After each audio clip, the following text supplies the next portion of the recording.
이 시간 우리에게 주신 하나님 말씀은 요한복음 19장 17절로 30절 말씀입니다. 요한복음 19장 17절로 30절 말씀은 신약 182면에 있습니다.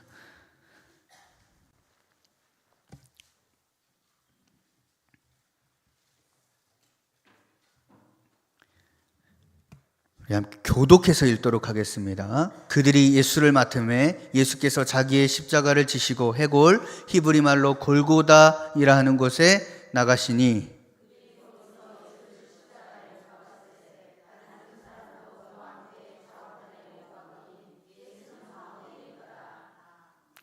빌라도가 패를 써서 십자가 위에 붙이니 나사렛 예수 유대인의 왕이라 기록되었더라.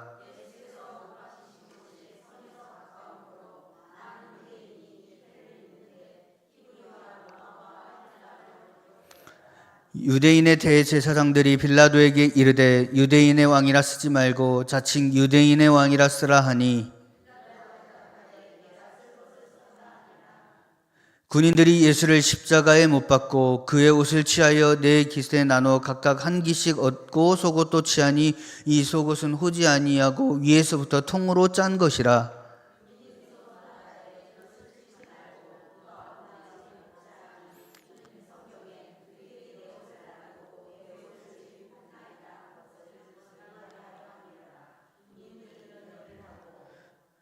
예수의 십자가 곁에는 그의 어머니와 이모 글로바의 아내 마리아와 막달라 마리아가 섰는지라.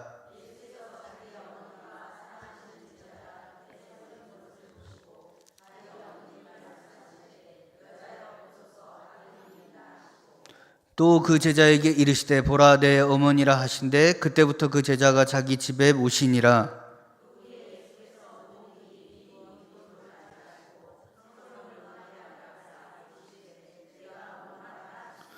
거기 신포도주가 가득히 담근 그릇이 있는지라. 사람들이 신포도주를 적신 해면을 우슬초에 메어 예수의 입에 대니 이렇다 하시고 머리를 숙이니 영혼이 떠나가시니라. 아멘. 대속의 은혜라는 제목으로 말씀을 나누기를 원합니다. 오늘 본문을 포함하고 있는 요한복음 19장 말씀은요, 예수님께서 사형 선고를 받으셔서 십자가에 달리심으로 십자가 구속순환을 이루시고 장사되기까지의 과정이 기록되어져 있는 말씀입니다. 그 중에서도 오늘 읽은 19장 17절로 30절 말씀은요, 예수님께서 십자가에 달리시고 죽으심으로 인류 구속을 위한 대속 사역을 완수하신 내용입니다. 예수님의 십자가상의 죽음을 다루고 있는 본문은 총독 빌라도가 예수님에게 십자가형을 선고하자 유대 지도자들이 그 집행을 서둘렀음을 보여주고 있습니다. 아마도 적극적으로 예수님의 살해에 개입하고 싶지 않았던 빌라도는요, 백부장이 지휘하는 일단의 로마 군인들을 보내어서 유대 종교 지도자들로 하여금 예수님의 처형을 주관하도록 조처한 것으로 보입니다. 그리고 자신들의 사악한 음모가 성공했음을 안 유대 지도자들은 그 다음 날이 유대인들의 성일인 유월절이 시작되는 안식이라는 사실을 염두에 두고 그날을 규례대로 지키기 위하여 모든 일을 신속히 처리했음이 분명합니다. 그야말로 율법의 문자적 규정에 충실하기 위해서 온갖 애를 쓰던 그들은요, 정작 율법을 완성하기 위해서 세상에 오신 메시아를 십자가에 못 박아 죽이면서도 눈 하나 깜짝하지 않는 가증함을 보인 것입니다. 한편 빌라도는 예수님께서 달리신 십자가 위에다가 나사렛 예수 유대인의 왕이라는 죄패를 히브리어, 로마어, 그리고 헬라어로 기록해서 부착을 하게 됩니다. 이렇게 빌라도가 세 가지 언어로 죄패를 기록한 것은 많은 사람이 알아볼 수 있도록 하기 위한 것이었습니다. 그러나 이것은요, 비록 예수님께서 반역죄로 처형당함을 나타내고 또한 예수를 조롱하려는 의도로 쓰여진 것이었지만 결과적으로는 예수가 진정 유대인의 왕을 넘어서 온 인류의 메시아이심을 세상 모든 사람에게 공포한 것입니다. 또 본문을 보시면요, 가상칠언이라고 불리는 예수님께서 십자가 위에서 남기신 7마디의 말씀이 있는데 그 가운데 3가지가 기록되고 있습니다.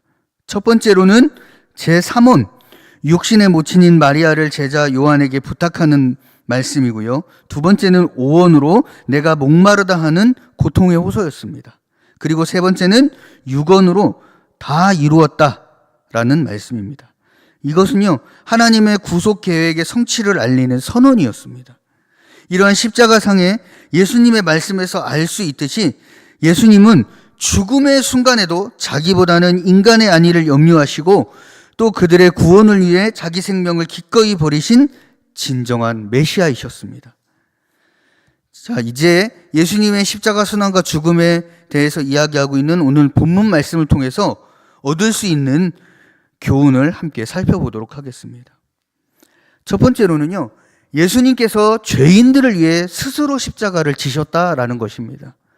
본문 17절을 보시면 예수님께서 자기의 십자가를 지시고 해골이라고 하는 곳에 나오셨다 이렇게 말씀하고 있습니다.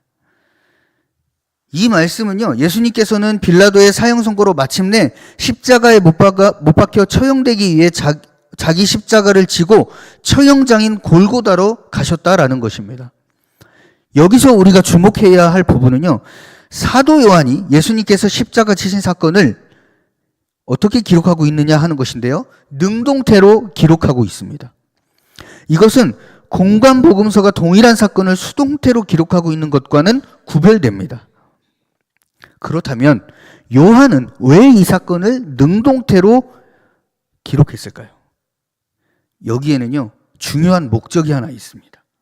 그것은 예수님의 십자가 대속 사역의 자발성을 강조하기 위함입니다. 사실 예수님께서 십자가에 못 박히신 것은요, 그 사건 자체로만 보면 자기의 의지와 관계없이 타의에 의해서 수동적으로 이루어진 것입니다. 또 이 사건은 상당히 우발적이고도 정치적인 이유로 일어난 것처럼 보여지기도 합니다.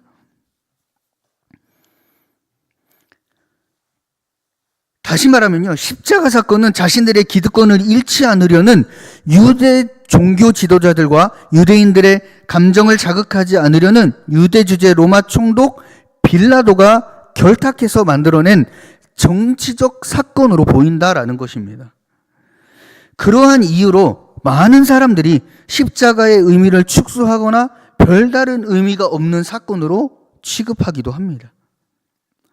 그러나 요한이 예수님께서 십자가를 지신 일을 능동태로 기록한 사실을 보여주듯이 예수님의 십자가 사건은요, 결코 타의에 의해 강제로 혹은 정치적인 목적에 의해 발생한 사건이 아니라는 것입니다. 십자가 사건은요, 예수님께서 자발적으로 십자가를 지심으로 발생한 사건입니다. 성경을 보시게 되면요, 예수님께서는 제자들을 향해 거듭 당신이 고난을 받고 십자가에서 죽으실 것을 예고하셨습니다. 또 예수님께서는요, 붙잡히시던 당시에도 당신이 원하시기만 한다면 얼마든지 피하실 수 있으셨습니다. 그러나 순순히 결박당하셨습니다. 그렇기 때문에 예수님의 십자가 사건은 능동적인 사건이라는 것입니다. 다만 이 과정에서 가룟 유다와 가야바를 비롯한 유대 종교 지도자들과 로마 총독 빌라도와 같은 불의한 자들의 손을 빌리신 것뿐이라는 것입니다. 그렇기 때문에 예수님께서 십자가를 지신 자체는 수동적인 일입니다. 그렇지만 요한은 굳이 십자가를 지신 일까지도 능동으로 기록한 것입니다. 십자가는요, 로마 당시 반역자나 강도와 같이 흉포한 자들만 처형하는 데 사용하던 사형 틀이었습니다. 그렇기 때문에 십자가는요, 당시 사람들에게 수치의 대명사였습니다. 그러므로 십자가 자체가 귀한 것은 아닙니다. 예수님께서 십자가에 달리실 때 그 좌우편에 두 강도가 함께 못 박혔습니다. 그들의 십자가는요, 단지 수치스러운 사형 틀에 불과했습니다. 그러나 예수님께서 십자가에서 대속의 죽음을 당하심으로 이제 십자가의 의미는 달라진 것입니다. 십자가는 우리에게 구원을 주시는 하나님의 능력이 된 것입니다. 예수님의 십자가는요, 죄인들이 구원을 얻는 유일한 통로가 된 것입니다. 그렇기 때문에 십자가를 귀하게 여기시고 자랑하시는 우리 임마누엘교회 성도님들 되시기를 축복합니다. 십자가를 바라보며 우리를 위해 스스로 십자가를 지신 예수님께 감사하고 예수님을 위해 여러분들의 모든 것을 아낌없이 드리실 수 있기를 축복합니다. 두 번째는요, 예수님의 대속의 효력은요, 전 인류에게 미친다라는 것입니다. 본문 19절, 20절을 보시면 빌라도는요, 예수님의 십자가 위에 나사렛 예수 유대인의 왕이라는 패를 써서 붙였습니다. 이 패는 히브리어, 라틴어, 헬라어 이렇게 세 가지 언어로 기록되어 있습니다. 여기서 우리는요, 나사렛 예수 유대인의 왕이라는 말이 히브리어와 함께 라틴어 그리고 헬라어로도 기록되었다라는 사실에 주목해야 됩니다. 이것은요, 구속사적으로 매우 중요한 의미를 가지고 있습니다. 물론 빌라도가 이처럼 세 개의 언어로 각각 기록한 것은요, 아마도 세계 각지에 흩어져 사는 디아스포라 유대인이나 팔레스틴 내에 거주하는 다른 종족들도 읽을 수 있도록 하기 위한 조치였던 것으로 여겨집니다.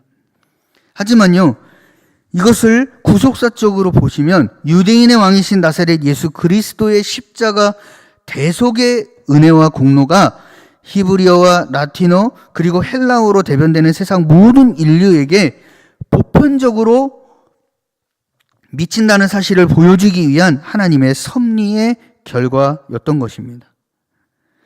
예수님께서는요, 유대인의 왕으로 이 땅에 오셨지만 그의 십자가 대속의 죽음은요, 오직 유대인만을 위한 것이 아니라는 것입니다. 그분은요, 유대인만의 메시아가 아닌 것입니다. 그분은 온 인류의 구세주였습니다. 예수님께서 온 인류의 죄를 대속하기 위해 십자가에서 죽으신 것입니다. 사도 요한은요, 이것에 대해 분명히 이야기해주고 있습니다. 요한일서 2장 2절에 이렇게 기록하고 있습니다. 저는 우리 죄를 위한 화목제물이니 우리만 위할 뿐 아니요 온 세상의 죄를 위하심이라. 이렇게 기록하고 있습니다. 예수님께서 분명 온 인류의 죄를 대속하기 위해 죽으셨고 또 예수님의 대속의 효력은 제한이 없는 것입니다. 그러나 그렇다라고 해서 모든 인류가 자동적으로 구원을 받느냐? 이것은 아닙니다. 예수님의 대속의 효력은 온 인류에게 미치는 것이 사실입니다. 그렇지만 인류 가운데는요, 구원받을 자와 멸망할 자가 있다라는 것입니다. 여기서 구원받을 자, 누구를 말하느냐? 하나님 입장에서 보면 하나님께서 택하신 백성들을 가리킵니다. 그리고 우리 인간의 입장에서 보면요, 예수 그리스도를 믿고 구세주로 영접하는 자를 가리킵니다. 예수님의 십자가는요, 예수님을 믿는 모든 자에게 구원을 주시는 하나님의 능력입니다. 예수님의 피는 그를 믿는 자를 얼마든지 구원하실 수 있는 것입니다. 여기에는요, 민족이나 혈통을 비롯하여 세상의 그 어떤 조건들도 제약받지 않는다라는 것입니다. 누구든지 예수를 믿기만 하면 구원을 얻게 된다라는 것입니다. 세 번째로는 예수님께서는요, 오늘도 죄 아래 있는 영혼들을 애타게 찾고 계신다라는 것입니다. 본문 28절을 보시면 예수님께서는 내가 목마르다 말씀하셨습니다. 당시에 여러 가지 정황들을 고려할 때에 예수님이 갈증으로 인해 심하게 고통을 느끼셨으리라는 것을 충분히 짐작할 수 있습니다. 아마도 예수님께서는요, 팔레스타인의 살인적인 한낮 더위와 많은 출혈로 극심한 갈증을 느끼셨을 것입니다. 예수님은요, 근본 하나님이십니다. 그러나 우리와 똑같은 사람이 되셨으므로 우리가 느끼는 일체의 고통을 모두 느끼셨다라는 것을 이야기하고 있습니다. 예수님은요, 정말 목이 타들어가는 것만 같아서 이렇게 외치셨을 것입니다. 그러나 예수님께서 내가 목마르다고 하신 이 외침 속에는요, 보다 깊고 중요한 의미가 있다라는 것입니다. 그것은요, 타는 듯한 자신의 목마름보다도 죄 아래에 있는 영혼들을 향하신 사랑의 갈증이라는 것입니다. 이 같은 사실은요, 그리스도인인 우리가 세상에서 가장 힘써야 할 일이 무엇인지 알게 하는 부분입니다. 그게 무엇입니까? 영혼들을 찾는 것입니다. 이 땅에 잃어버린 자들을 위해서 우리는 세상을 향해 매일매일 복음을 들고 나가야 된다라는 것입니다. 그들이 듣든지 안 듣든지 원하든지 원하지 않든지 문제가 되는 게 아닙니다. 하나님께서 명하신 일은요, 사람들의 동의를 받을 필요가 없다라는 것입니다. 우리는 많은 사람들이 우리가 전하는 복음에 대해 거부 반응을 보일 것을 각오해야 합니다. 그들은요, 이 세상 신에게 미혹된 자들이어서요, 복음을 들어도 깨닫지 못한다라고 생각하게 되어 있습니다. 하지만 그럴지라도 우리가 실망하지 말고 복음을 전해야 하는 이유는요, 이 세상에 하나님의 백성이 많이 있고 예수님께서 애타는 마음으로 이 사람들을 찾고 계시기 때문이라는 것입니다.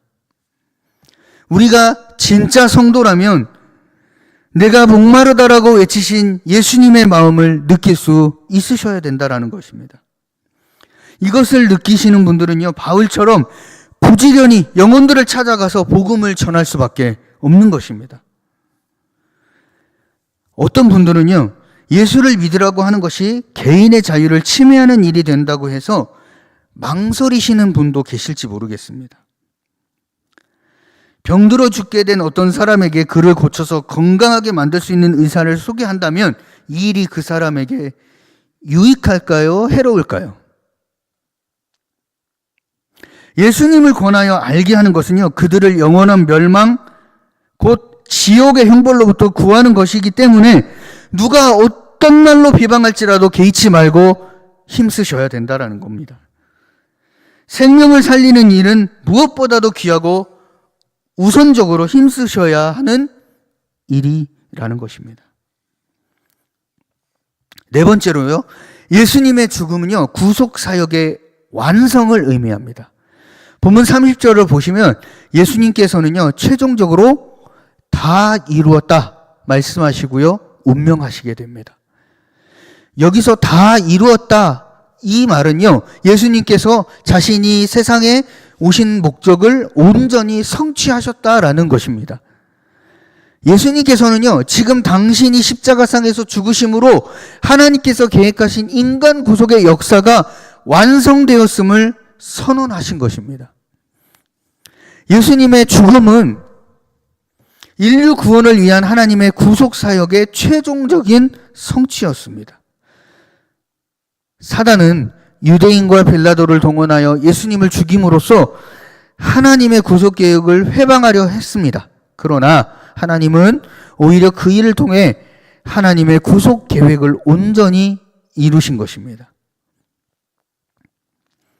그러한 의미에서 예수님의 죽음은 실패가 아니라 승리인 것입니다. 다 이루었다라는 것은 예수님의 승리의 외침입니다. 그리고 이러한 승리의 외침은요, 3일 후 예수님의 부활로 확증되었습니다. 예수님의 죽음으로 이제 죄는 인간에 대한 지배력을 상실하게 되었습니다. 누구든지 예수님을 믿기만 하면 더 이상 죄의 지배를 받지 않는다라는 것입니다. 요한은요, 예수를 믿는 자들에게 하나님의 자녀가 되는 권세가 주어진다고 증거했는데, 이것은 그리스도인이 죄와 전혀 상관이 없는 사람들임을 나타내는 것입니다. 죄는 예수 안에 있는 사람들을 지배하지 못합니다. 과거 모든 사람은 죄에 매여 종노릇했어요. 그렇지만 이제 누구든지 예수를 믿기만 하면 바로 그 순간부터 죄에서 해방되어 완전한 자유를 얻게 된다라는 것입니다. 예수님을 믿는 그리스도인들은요, 죄의 문제를 해결하기 위해 다른 어떤 방도를 강구하지 않아도 된다라는 것입니다. 예수님 외에 우리를 죄에서 해방시켜줄 구원자는 없습니다. 죄에서 자유를 가능케 하는 것은요, 금욕생활, 고행, 수도 이런 것에 있는 게 아닙니다. 오직 예수님을 믿는 것에 있는 것입니다. 이미 그분이 자신의 몸을 제물로 삼아 단번에 우리의 죄를 속하셨기 때문에 믿는 사람들은 누구라도 죄에서 놓여 자유하게 된다라는 것입니다. 죄로부터 자유하게 되기 위한 인위적인 노력들이 도덕 생활에 어느 정도 도움을 줄 수는 있을지 모르겠습니다. 그러나 근본적으로 죄의 매임에서 벗어나는 데에는 어떤 역할도 하지를 못한다라는 것입니다. 이 일은 예수님을 통해서만 가능하기 때문입니다. 예수님의 십자가 죽음으로 하나님의 구속 사역이 완성된 줄을 확신하시고 예수님을 믿는 믿음에 거하는 일에 날마다 힘쓰시는 우리 임마누엘 교회 성도님들 되시기를 축복합니다. 오늘 본문은요, 2000여 년 전 유대 땅 예루살렘의 골고다 언덕에서 있었던 예수님의 십자가 처형 사건입니다. 이러한 예수님의 십자가 사건이 우리에게 주는 의미는 무엇일까요? 도대체 2000여 년 전에 예루살렘이라는 지구촌 한 구석에서 발생한 이 사건이 오늘을 사는 우리와 무슨 상관이 있는 것일까요? 만일 예수님의 죽음을 한 위대한 성인의 억울한 죽음 정도로만 본다면 십자가상의 예수님은요, 그저 안타깝고 불쌍한 존재로만 보일 뿐입니다. 그러나 오늘 본문에서 살펴보았듯이 십자가상의 예수님의 죽음이 갖는 생명과 구원의 의미를 마음속에 간직하고 믿음으로 바라본다면